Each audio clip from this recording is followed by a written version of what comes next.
नमस्कार दोस्तों, excellent academy पुंडरी में आप सभी का स्वागत है। पिछली कक्षा में हमने बच्चों किया था क्रिप्स मिशन, बेवल योजना। क्रिप्स मिशन के पूर्णतः असफल हो जाने पर, क्रिप्स मिशन के असफल हो जाने पर ब्रिटिश सरकार बड़ी दुखी हुई, क्योंकि उन्होंने जो प्लान बनाया था भारतीयों को लालच देने का, उस योजना के तहत वो सफल नहीं हो पाया। अब ब्रिटिश सरकार को यह समझ में आ चुका था कि भारतीय अधिक दिन तक गुलाम रहने वाले नहीं हैं। भारतीयों को भी आजादी की खुशबू आने लग गई थी बच्चों उस समय। और क्रिप्स मिशन के असफल होने पर जो भारतीयों ने आंदोलन करने की बात कही, उस आंदोलन का नाम था बच्चों भारत छोड़ो आंदोलन। भारत छोड़ो आंदोलन को अगस्त क्रांति के नाम से भी जाना जाता है, क्योंकि ये अगस्त में शुरू हुआ था, इसलिए इसको अगस्त क्रांति के नाम से भी जाना जाता है। तो भारत छोड़ो आंदोलन क्या था, कैसे हुआ, इसकी क्या महत्वपूर्ण घटनाएं हैं, इसके परिणाम क्या रहे, इन सब के बारे में आज की कक्षा में हम चर्चा करेंगे बच्चों। तो देखें, सबसे पहले हम बात करते हैं कि भारत छोड़ो आंदोलन के लिए भूमिका कहां से तैयार हुई, क्यों हुआ। तो देखें, सबसे पहले क्रिप्स मिशन के असफल हो जाने के बाद, कांग्रेस का एक विशेष अधिवेशन हुआ बच्चों।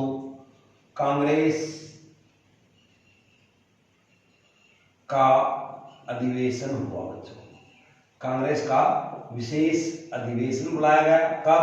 7 अगस्त 1942 को। 7 अगस्त 1942 को कांग्रेस का एक विशेष अधिवेशन बुलाया गया। कहां पर बुलाया गया? अब प्रश्न ये उठता है, ये अधिवेशन कहां पर हुआ, इसका स्थान क्या था? ग्वालिया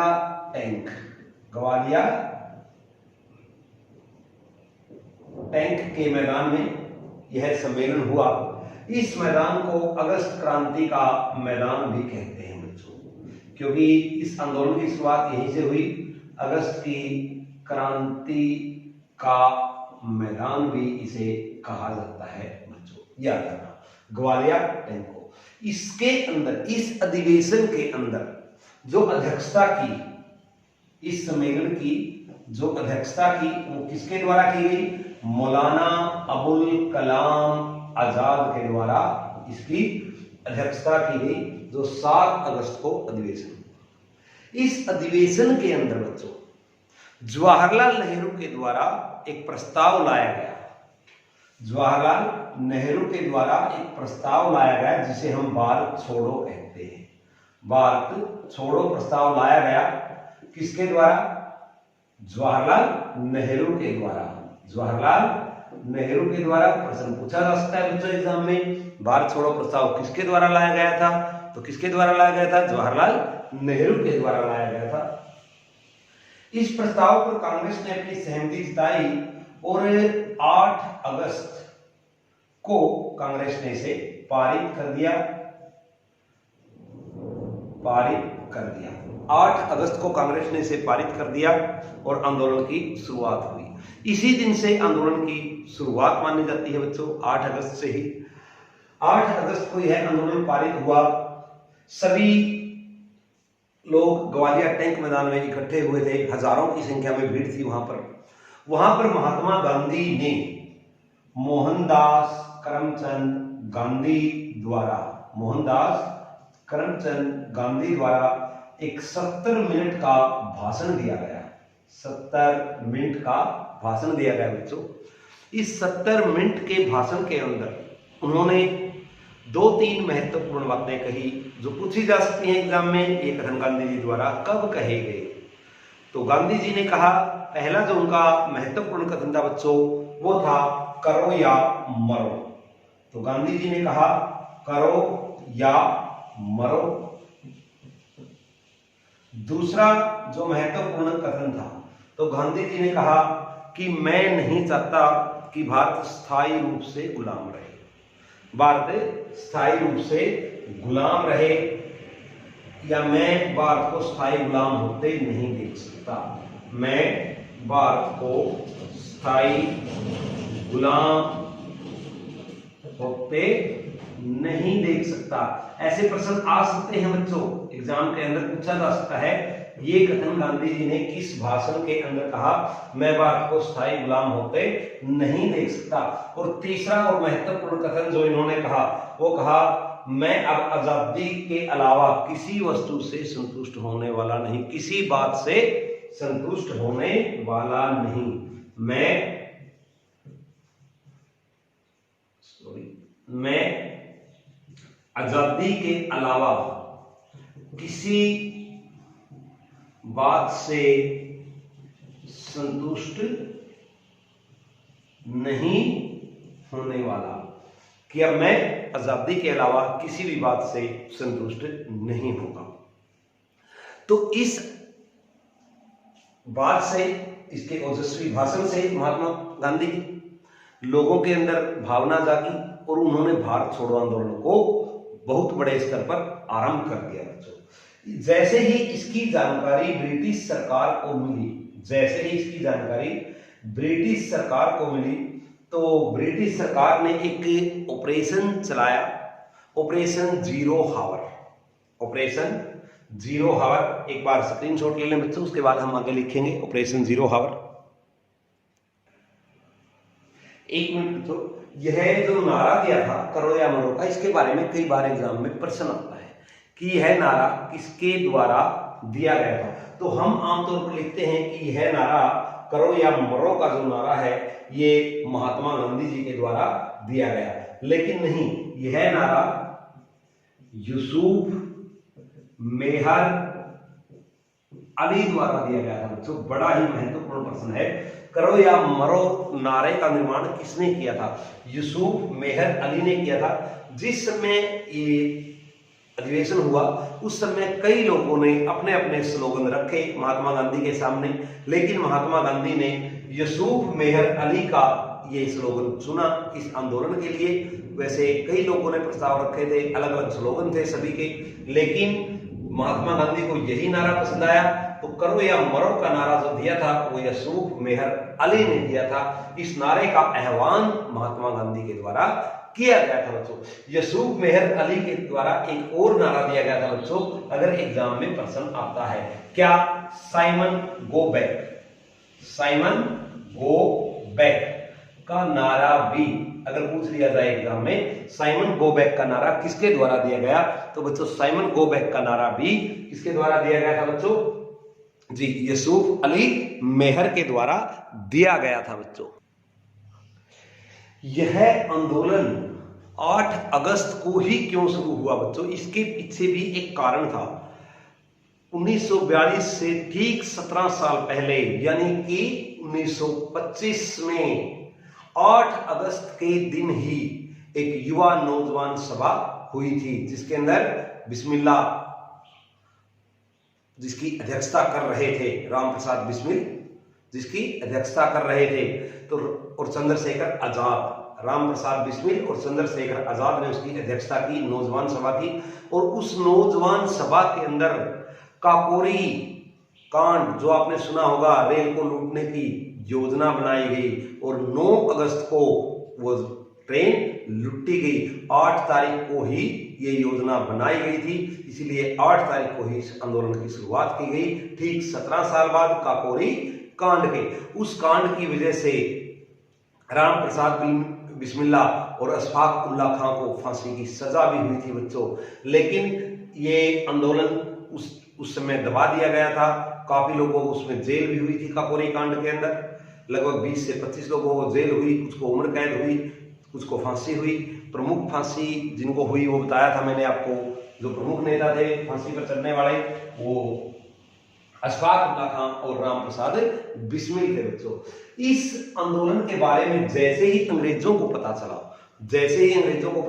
कि भारतीयों ने ग्वालियर टैंक के अंदर इकट्ठे होकर, एकजुट होकर उनके खिलाफ आंदोलन का बीड़ा उठाया है, तो अंग्रेज सरकार बड़ी दुखी हुई, अंग्रेज सरकार की जड़ें हिल गई और उन्होंने क्या किया? उन्होंने एक ऑपरेशन चलाया उसी समय, एक ऑपरेशन चलाया उसी समय बच्चों, जिसके तहत कांग्रेस के बड़े बड़े नेताओं को रात को ही गिरफ्तार कर लिया गया। 8 अगस्त की मध्य रात्रि को ही उन्हें गिरफ्तार कर लिया गया और अलग अलग जेलों में ठूंस दिया गया। तो देखो बच्चों, जो ऑपरेशन चलाया गया था इस समय सरकार के द्वारा, उस ऑपरेशन का नाम था operation zero hour. Operation zero hour. Operation zero hour के तहत 8 अगस्त की रात्रि यानी 9 अगस्त को, 8 अगस्त की मध्य रात्रि के बाद यानी 9 अगस्त को इनको गिरफ्तार किया गया। कांग्रेस के नेताओं को, मोहनदास करमचंद गांधी को गिरफ्तार किया गया बच्चों, जवाहरलाल नेहरू को गिरफ्तार किया गया बच्चों। मोहनदास करमचंद गांधी, जवाहरलाल नेहरू, सरोजनी नायडू, कांग्रेस के जितने भी बड़े नेता थे उस समय, राजेंद्र प्रसाद, सभी को जेलों में ठूंस दिया गया। मोहनदास करमचंद गांधी को भी जेल में डाल दिया गया। कहां पर डाल दिया गया? सर आगा खां पैलेस पूना में। सर आगा खां पैलेस पूना के अंदर महात्मा गांधी, इसी जेल के अंदर सरोजनी नायडू को भी बंद कर दिया गया बच्चों। इसके बाद राजेंद्र प्रसाद को पटना जेल में डाला गया। राजेंद्र प्रसाद को कहां पर डाला गया बच्चों? पटना जेल के अंदर नजरबंद किया गया इनको। अन्य कार्यकर्ताओं को अहमदाबाद के किले के अंदर रखा गया। जो अन्य कार्यकर्ता थे उन्हें अहमदाबाद के किले में नजरबंद किया गया। लगभग इस आंदोलन के अंदर सभी बड़े नेता गिरफ्तार कर लिए गए। तो सभी बड़े नेताओं के गिरफ्तार होने के बाद आंदोलन का संचालन कौन करता? आंदोलन का संचालन कौन करता? ऐसे समय में आंदोलन का जो संचालन किया वो जयप्रकाश नारायण के द्वारा किया गया, जब सभी मुख्य नेता जेल के अंदर चले गए। हालांकि हर भारतीय इसके अंदर अपना नेतृत्व स्वयं कर रहा था, फिर भी जो मुख्य रूप से नेतृत्व किया वो जयप्रकाश नारायण के द्वारा किया गया बच्चों। जो नेतृत्व सभी नेताओं के जेल जाने के बाद जो नेतृत्व किया वो किया जयप्रकाश नारायण के द्वारा, इनका नेतृत्व किया गया। एल.बी. शास्त्री यानी लाल बहादुर शास्त्री ने भी इस आंदोलन के दौरान एक नारा दिया था। एल.बी. शास्त्री ने भी इस आंदोलन के दौरान एक नारा दिया था बच्चों। अगर पूछा जाए कि कौन सा नारा दिया गया था, तो देखो एल.बी. शास्त्री ने नारा दिया था बच्चों, क्या? मरो नहीं मारो, मरो नहीं मारो का नारा दिया गया था। किसके द्वारा? एल.बी. शास्त्री के द्वारा ये नारा दिया गया कि मरो नहीं मारो। कब दिया गया ये नारा? हाँ बिल्कुल, अच्छा प्रश्न है, पूछा जा सकता है। 9 अगस्त 1942 को, 9 अगस्त 1942 को यह नारा दिया गया। क्या? कि मरो नहीं मारो का नारा दिया गया।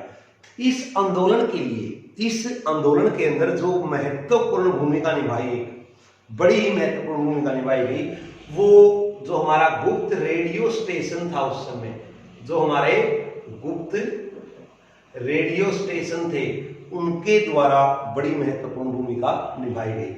गुप्त रेडियो स्टेशन में जो हमारी संवाददाता थी, जो लोगों को प्रेरित करने वाली थी, वो थी उषा मेहता। उषा मेहता ने उस समय लोगों को, हालांकि यह रेडियो स्टेशन गुप्त रूप से रखा जाता था, इसका हर दूसरे तीसरे दिन स्थान बदल दिया जाता था जहां से इसका प्रसारण होता था बच्चों। क्यों? क्योंकि इसके अंग्रेजों को इसकी भनक लग जाती और ये पूर्णतः प्रतिबंध कर दिया जाता, क्योंकि यह भारतीय लोगों को जागृत करने का काम कर रहा था। इस रेडियो स्टेशन का जो संचालन होता था बच्चों, वो कहां से होता था? बंबई से होता था, बंबई से। उषा मेहता का जन्म सूरत में हुआ था 1925 में बच्चों। सूरत में 1925 में उषा मेहता का जन्म हुआ था और 2000 में इसकी मृत्यु हुई थी। मृत्यु से पूर्व उषा मेहता को महात्मा गांधी स्मारक निधि, महात्मा गांधी स्मारक निधि का अध्यक्ष बनाया गया।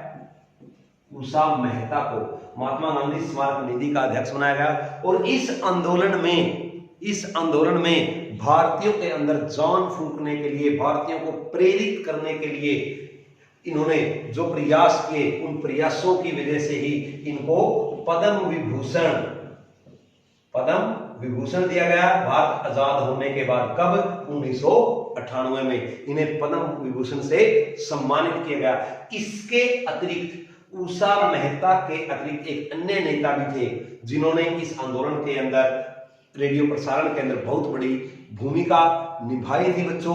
वो थे राम मनोहर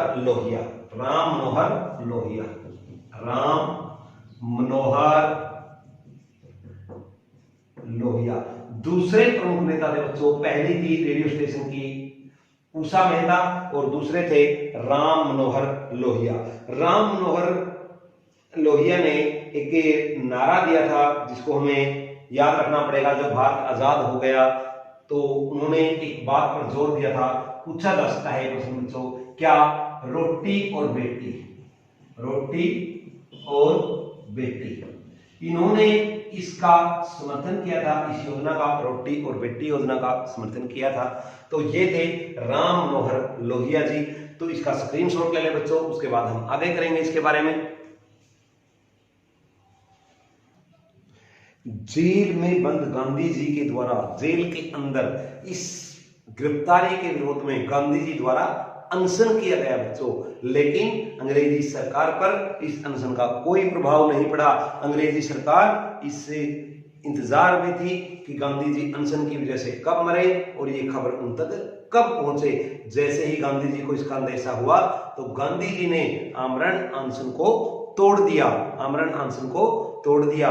इसके अतिरिक्त जो इस आंदोलन के बाद जो मुख्य घटनाएं घटित हुई वो क्या थी? इस आंदोलन की वजह से ही जो गवर्निंग काउंसिलिंग यानी कार्यकारिणी परिषद थी, उसके अंदर जो भारतीय सदस्य थे, कुछ प्रमुख सदस्यों ने उसमें से रिजाइन कर दिया। जो गवर्निंग काउंसिलिंग थी बच्चों, मैंने आपको बताया था कि 14 सदस्यीय गवर्निंग काउंसिलिंग थी जिसके अंदर भारतीयों को शामिल किया गया था। उन भारतीयों ने सर होमी मोदी ने जो रिजाइन दिया गवर्निंग कार्यकारिणी से, जो इस्तीफा देने वाले थे वो कौन कौन थे देखें बच्चों, जिन्होंने इससे रिजाइन किया। नंबर 1 सर होमी मोदी ने अपने पद से इस्तीफा दे दिया। सर होमी मोदी का नाम आपने आजादी के बाद भी सुना होगा बच्चों, क्योंकि ये यूपी के पहले राज्यपाल बने थे। यूपी के प्रथम राज्यपाल नियुक्त किए गए थे सर होमी मोदी का जन्म एक फारसी परिवार में हुआ था। तो होमी मोदी ने क्या किया था, ये उस समय सदस्य थे इसके गवर्निंग काउंसिल के यानी कार्यकारिणी परिषद के। तो इन्होंने अपने भारत छोड़ो आंदोलन के पक्ष में इन्होंने अपने पद से त्याग पत्र दे दिया था। दूसरे थे एन सरकार यानी नृपेंद्र नाथ सरकार। इन्होंने भी अपने पद से रिजाइन दे दिया। ये 1929 से लेके बच्चों 1943 तक गवर्निंग काउंसिल के सदस्य रहे थे। तीसरे महत्वपूर्ण सदस्य थे अनेक, जिन्होंने अपने पद से रिजाइन दिया। गवर्निंग काउंसिलिंग के पहले सदस्य कौन थे? ये प्रश्न मैंने आपको पिछली वीडियो में बताया था बच्चों, बता चुका हूं सत्येंद्र नाथ के बारे में कि जो गवर्निंग काउंसिलिंग के प्रथम सदस्य थे वो थे सत्येंद्र प्रसन्न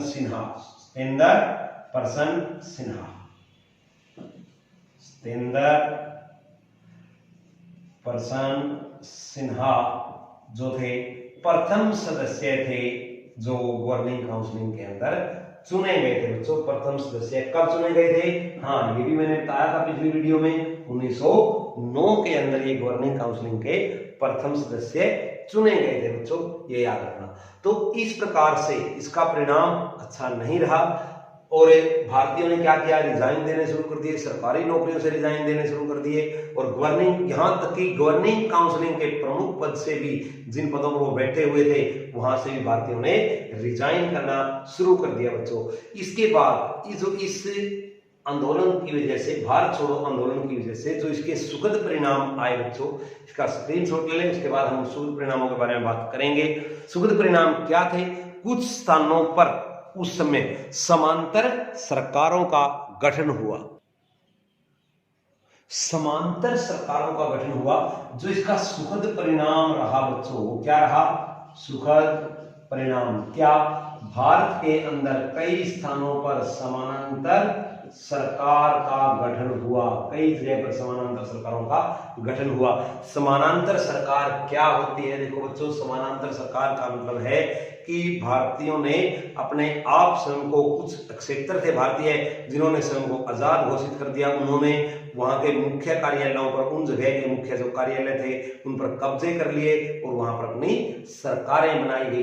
तो इसके अंदर जो प्रमुख जगह हैं वो बलिया, तामलुक और सतारा थी। यहाँ पर किन किन्हों ने इनका नेतृत्व किया? तो देखो, बलिया के अंदर सबसे पहले समांतर सरकार बनी थी, बलिया यूपी के अंदर है बच्चों। तो देखो, जो सुखद परिणाम रहा वो क्या था? समांतर सरकार सबसे पहले कहां पर?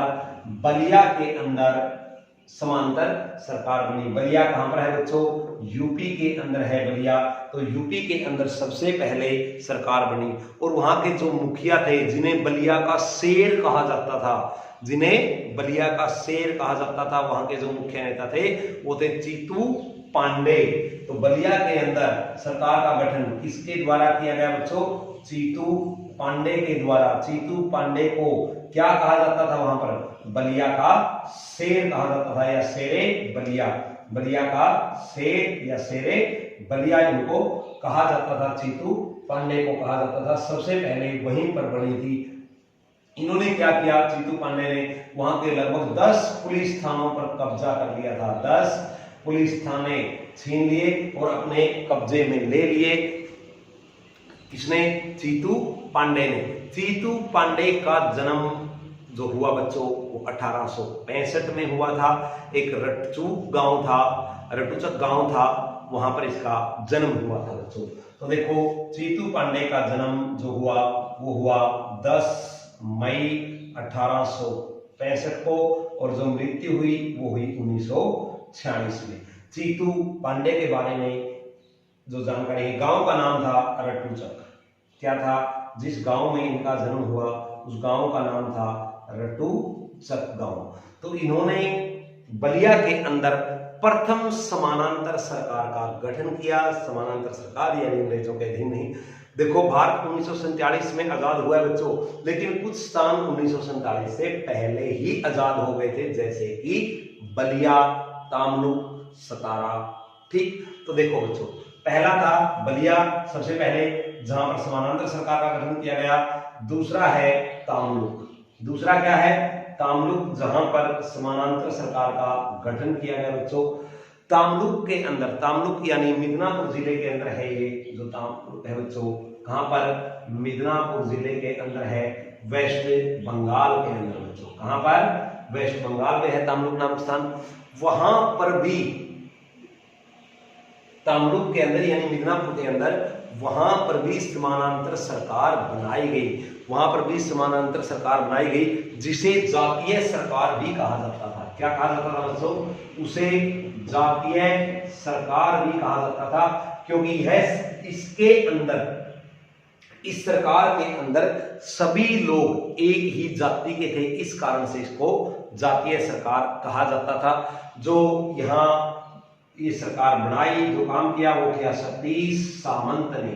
सतीश सामंत के द्वारा इस सरकार को बनाने का कार्य किया गया।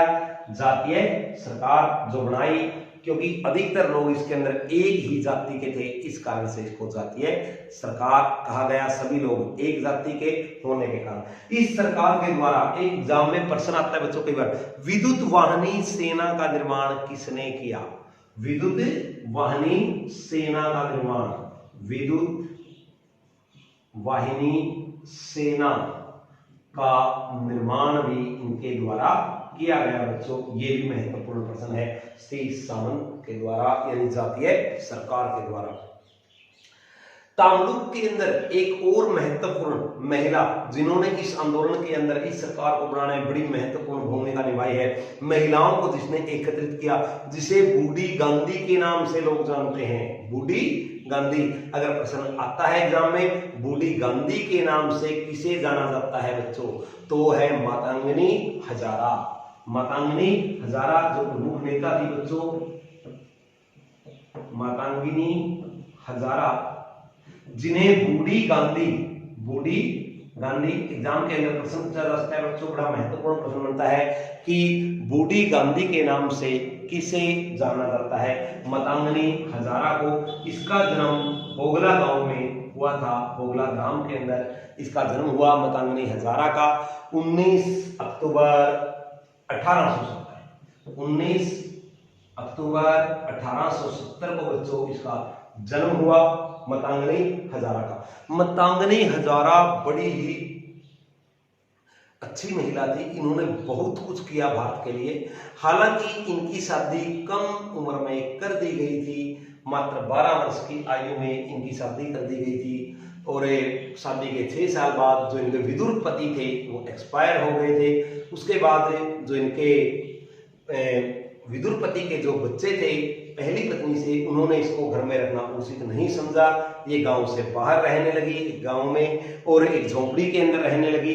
वहां पर रहते हुए इन्होंने बच्चों लोगों की बड़ी सेवा की, लोगों का सहयोग किया इन्होंने, और लोग इसे माँ के नाम से पुकारने लगे। उस गांव के अंदर सभी लोग इसे माँ के नाम से आदर देने लगे कि ये माँ है मातंगनी हजारा। मातंगनी हजारा ने लगभग 5 से 6 हजार महिलाओं को इकट्ठा किया, 5 से 6 हजार महिलाओं को इकट्ठा किया 1942 में। 29 सितंबर 1942, 29 सितंबर 1942 को इन्होंने मंच पर 5 से 6 हजार महिलाओं को जो गांव-गांव जाकर इस आंदोलन के लिए इन्होंने एकजुट की थी, उन महिलाओं को ये संबोधित कर रही थी।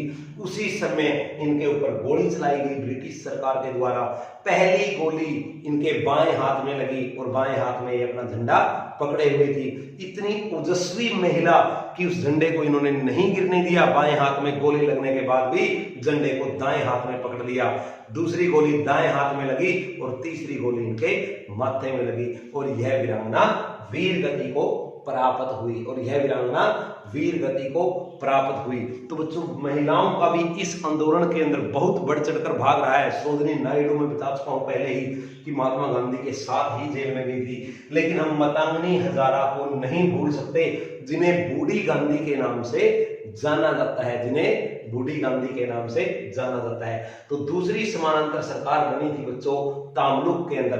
तीसरी और महत्वपूर्ण सरकार जो सबसे लंबे समय तक चली बच्चों, वो थी सतारा, यानी महाराष्ट्र के अंदर। कहां पर बनी बच्चों? महाराष्ट्र के अंदर, सतारा के अंदर। ये सबसे लंबी सरकार चली, यानी सबसे लंबे समय तक ये सरकार चली, 1945 तक। 1945 तक ये सरकार चली। सतारा महाराष्ट्र के अंदर बच्चों सबसे लंबी सरकार बनी। जो इसके मुख्य नेता थे वो वाई.वी. चौहान और कांति सिंह नाना पाटिल थे। जो इसके मुख्य नेता थे वो थे वाई.वी. चौहान और नाना कांति पाटिल। इस आंदोलन के मुख्य नेता क्रांति सिंह नाना पाटिल और वाई.वी. चौहान थे बच्चों। इन्होंने, जो क्रांति सिंह पाटिल थे, इन्होंने महाराष्ट्र के अंदर, अगर पूछा जाए प्रश्न कि समानांतर सरकार का बीज सबसे पहले किसने बोया, तो समानांतर सरकार का बीज बोने का काम इन्होंने किया था। महाराष्ट्र के अंदर बीज बोने का काम जो किया था वो किसने किया था? नाना क्रांति पाटिल के द्वारा बीज बोने का काम किया गया। वहां के लोगों के द्वारा, जो नाना कांति पाटिल ने और वाई.वी. चौहान के नेतृत्व में सरकार बनी, उसको पत्री सरकार अगर पूछा जाए पत्री सरकार कहां पर बनी थी? समानांतर सरकार के अलावा एक प्रश्न भी पूछा जा सकता है बच्चों कि पत्री सरकार का गठन किसे हुआ? पत्री सरकार किसको? तो महाराष्ट्र में जो समांतर सरकार थी उसे ही पत्री सरकार कहा जाता था, जिसके मुखिया थे कांति सिंह, नाना पाटिल और वाई चौहान इसके मुख्य थे इस सरकार के अंदर बच्चों। तो ये और सबसे एक जगह और बनी थी बच्चों, जो सरकार बनी वो थी तलचर उड़ीसा के अंदर। कहां पर? तलचर उड़ीसा में। तो इन जगहों पर उस आंदोलन के बाद 1942 आंदोलन का सुखद परिणाम जो रहा वो ये रहा कि इन 4 जगह पहले ही आजाद हो चुकी थी। ये 1947 से पहले ही आजाद हो गई थी बच्चों।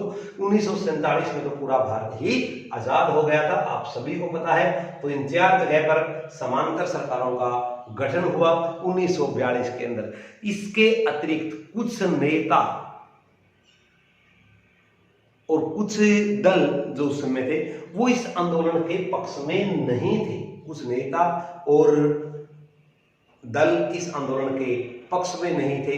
जो इसके पक्ष में नहीं थे, एक बार इसका स्क्रीनशॉट ले लो, मैं उनके बारे में भी एक बार आपसे बात करता हूं।